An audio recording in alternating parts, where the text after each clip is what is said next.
जय जिनेन्द्र। माँ सती अंजना। अंजना? अरे अंजना कौन? श्री मुनि सुव्रत तीर्थंकर युग की श्रेष्ठ आराधिका अंजना, तद्भव मोक्षगामी चरम श्री हनुमान की जन्मदात्री माँ अंजना, उपसर्ग विजेत्री अंजना, समता धारणी अंजना, मुनि भगवंतों की पथानुगामिनी अंजना, भावी भगवान अंजना। हाँ, अंजना सती की कथा पढ़कर जागता है आत्मबल और कर्मों से लड़ने का प्रकट होता है संबल। वैरागना भूल से भी ना हो, खिल जाता ऐसा सम्यक ज्ञान का कमल। आइए सुनते हैं। फागुन माह के अष्टानी का महापर्व में परिणामों की निर्मलता के लिए अकृत्रिम चैत्यालयों की वंदना करने देवगण नंदिशा दीप की वंदना करने जा रहे हैं। धर्मी जीव स्वभाव की महिमा बढ़ाने के लिए एवं विषय कसायों के निमित्तों से बचने के लिए अति उल्लासपूर्वक धर्मायतनों व धर्मी जीवों के निकट जाने की भावना भाते हैं।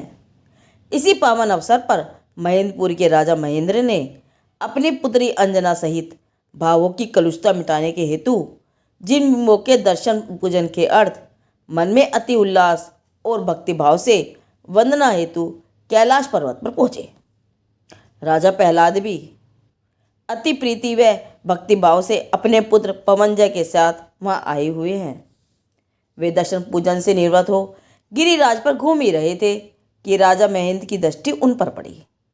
राजा महेंद्र ने अभिवादन करने के बाद राजा प्रहलाद से कहा, हे राजन, अपनी पुत्री अंजना का विवाह आपके पुत्र चिरंजीव पवन कुमार के साथ हो जाए तो कितना सुखद रहेगा। सुनकर राजा प्रहलाद बोले, हे राजन, यह तो मेरे पुत्र का सौभाग्य होगा। मेरी ओर से इस संबंध को आप पक्का ही समझिए। और फिर 3 दिन बाद उसी मानसरोवर के तट पर विवाह होना सुनिश्चित हो गया।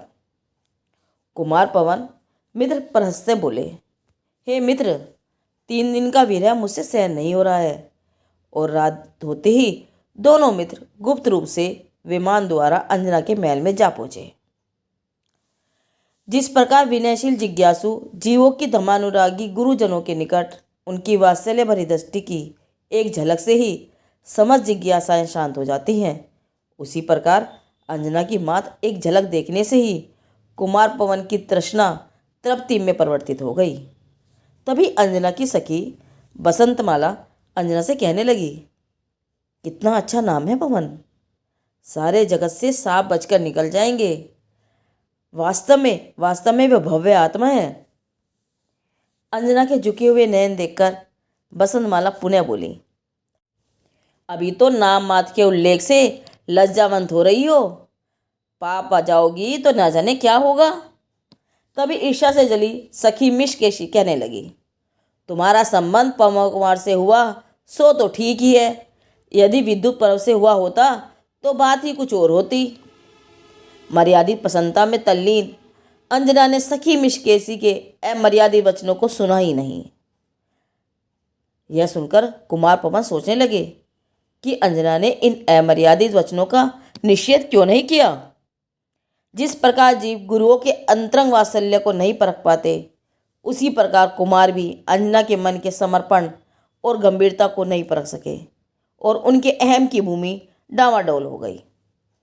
जैसे सच्चे देवसास गुरु के प्रति मन में भी कोई विरागना का भाव उत्पन्न हो जाने पर सम्यक दर्शन दूर से ही विदा हो जाता है, वैसे ही कुमार के मन से अंजना के प्रति अनुराग विदा हो गया। वास्तव में जीव को मान एवं लोक की पूर्ति में सुख के पक्ष से चलने वाले विकल्प ही वर्तमान में दुख और भविष्य में दुर्गति के कारण हैं, परंतु जीव परद्रव्य एवं पूर्व कर्मोदय आदि का दुख का कारण मानता है। मित्र परस गहराई से कुमार पवन की मुख मुद्रा का आंकलन कर रहे हैं। देख रहे हैं कि पूर्व सी सरलता आज प्रवंजय में नहीं है। वहाँ से तुरंत ही वापस आकर कुमार आदेश के स्वर में बोले, परस्त, मैं मानसरोवर तट पर कल का सूर्योदय नहीं देखूंगा। कुमार पवन के संगी साथी इस अप्रत्याशित घोषणा से अचंभित हो गए। यह अकारण प्रस्थान की आज्ञा क्यों? अंजना का निवास स्थल निकट ही हो जाने से कुमार पवन के प्रस्थान का कोलाहल उनके कानों में भी गूंजा। अपार विस्मय से अंजना की आंखें आकाश की ओर टिक गई। उचित कारण तो न समझ सकी, पर विचार करने लगी। ओहो, देव गुरु धर्म की असीम करुणा एवं वात्सल्य से अपनी परिपूर्णता का जो विश्वास आया है, उसके बाद न तो किसी की उपेक्षा है और न अपेक्षा। उधर महाराज महेंद्र, पिता प्रहलाद और मित्र प्रस्थ सभी कुमार के पास पहुंचकर यही सोचकर समझाने लगे कि जिस प्रकार जीव को विष की कोई शक्ति समझाने में समर्थ नहीं है, उसकी भली होनहार ही हो उसे विहित के मार्ग में लगा सकती है, उसी प्रकार कुमार माने तो स्वयं से ही मानेंगे। पिता एवं पितृतुल्य राजा महेंद्र के वात्सल्य युक्त वचनों से कुमार नरमीभूत हो गए।